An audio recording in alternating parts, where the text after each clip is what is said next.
7. Responsibility. An important aspect of biblical law is its doctrine of responsibility. In a law previously considered, Exodus 21:28-32, it was established that animals are responsible for their actions, and an ox goring a person was sentenced to death. Animals are clearly held to be accountable, but responsibility also rests with the owner of the ox. If the ox's previous behavior indicated that it was a dangerous animal and the owner hath not kept him in, then the owner is also responsible. Responsibility is thus not a one-way street. Both owner and animal have a responsibility.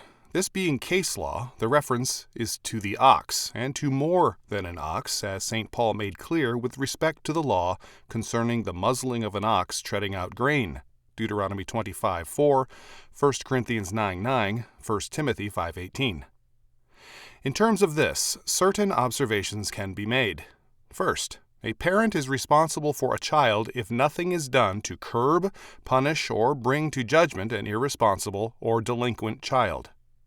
If a man is responsible for the actions of an ox, he is certainly responsible for the actions of a delinquent son, if he hath not kept him, if no attempt has been made to prevent the son from giving vent to his delinquency. Second, the responsibility of the parent does not absolve the child of his responsibility. The goring ox is always guilty. The owner is only guilty if his negligence can be proven. The prior responsibility is always that of the acting party. The owner or parent can be an accessory to the crime only if he has been delinquent in his responsibility. Third, transgression beyond a certain point ends responsibility. Thus, in the law of the delinquent son, Deuteronomy 21:18-21, the parent's responsibility to provide for and protect their son ended with the son's delinquency. Their duty and their moral responsibility then became denunciation of and separation from their son. As previously noted, responsibility is not a one-way street. The responsibility of parents for a child ends when that child refuses to submit to the godly authority and discipline of the parents. The same is true of the responsibility of children for their parents. Again, it is not a one-way street. To cite illustrations which will throw some light on this problem, a daughter assumed responsibility for her sick father when the brothers rejected their responsibility. As a devout Christian, she felt duty-bound to care for her father, who remained in her home as an invalid until death. During the more than 10 years in her home, the father was a bed patient much of the time. Because he was only interested in the sons and grandsons who would carry on his name, he treated his daughter and her family as non-entities, or at best as servants, with never a word of gratitude.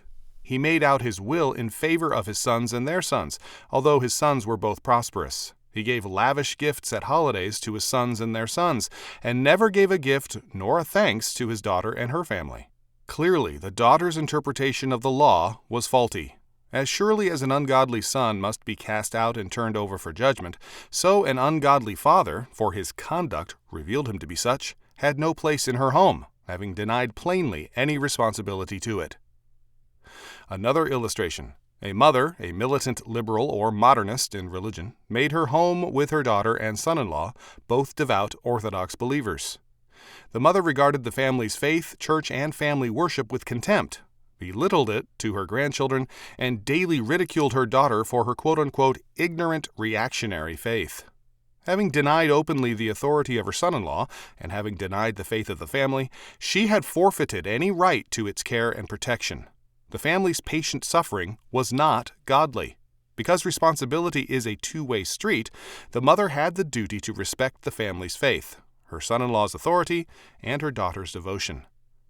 Other illustrations can be added. A daughter was expected by her parents to remain unmarried and to care for them.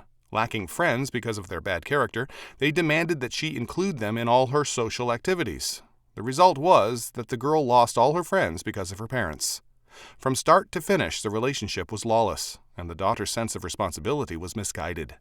Another instance, a mother felt duty-bound to use her meager funds to help her only child, an ungrateful man whose income was good and whose sense of responsibility was very bad.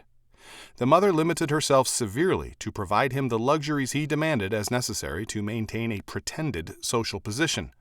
Again, the relationship was lawless on both sides and required breaking. An Ann Landers column gives the letter of a girl reporting on a family problem. A 20-year-old paralyzed brother in a wheelchair, angry at life for his condition, treats his parents and sisters with hateful contempt and rage. The family, sick at heart, dances to his whims. No one, sick or healthy, has any right to behave so without judgment. Many paralyzed people have trained themselves into useful work. This youth has no right to eat food he does not deserve and is ungrateful for.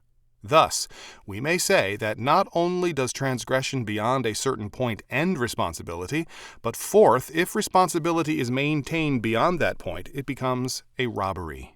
Where a juvenile delinquent is tolerated or protected, or a lawless parent allowed to be an affront to the family's faith and authority, the other members of the family are robbed of their due.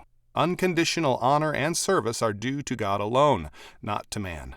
St. Paul's admonition is, "Render therefore to all their dues, tribute to whom tribute is due, custom to whom custom, fear to whom fear, honor to whom honor." Romans 13:7. No relationship between man and man can be absolutized.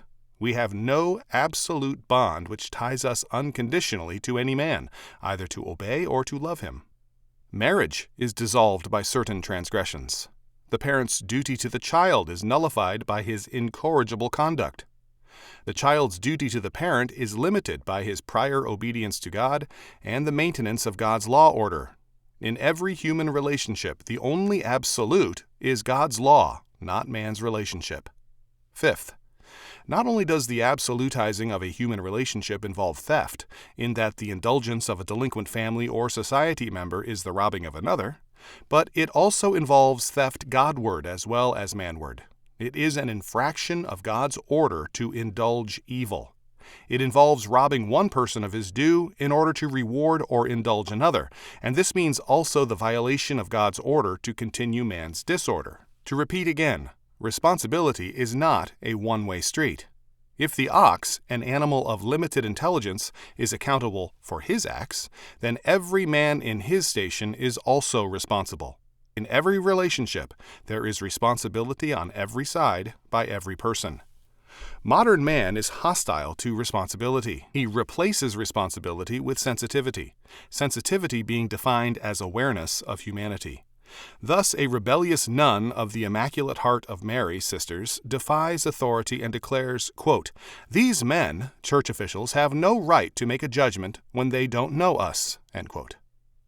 This nun had entered an order requiring authority, but had refused to submit to it. Her freedom to leave and establish her own way of life was not in question.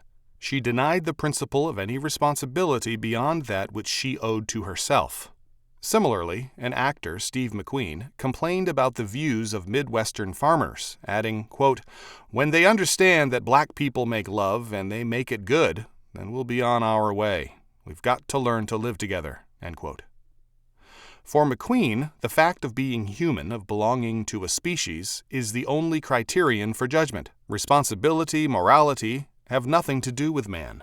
It is the Midwestern farmer's moral perspective and insistence on responsibility which McQueen condemns. For such a man, there is no meaning to life. Hence, no moral criterion can be applied to it. Asked about his future, McQueen said, quote unquote, with a shrug, that, quote, "I'll make mistakes. The main thing," then he stopped, sharp, and shook his head. "No, there is no main thing," end quote. In a world of brute factuality, all facts are equally important and equally meaningless, and there can be, quote unquote, no main thing. It is a world, therefore, without responsibility. But a world without responsibility is a world of the dead.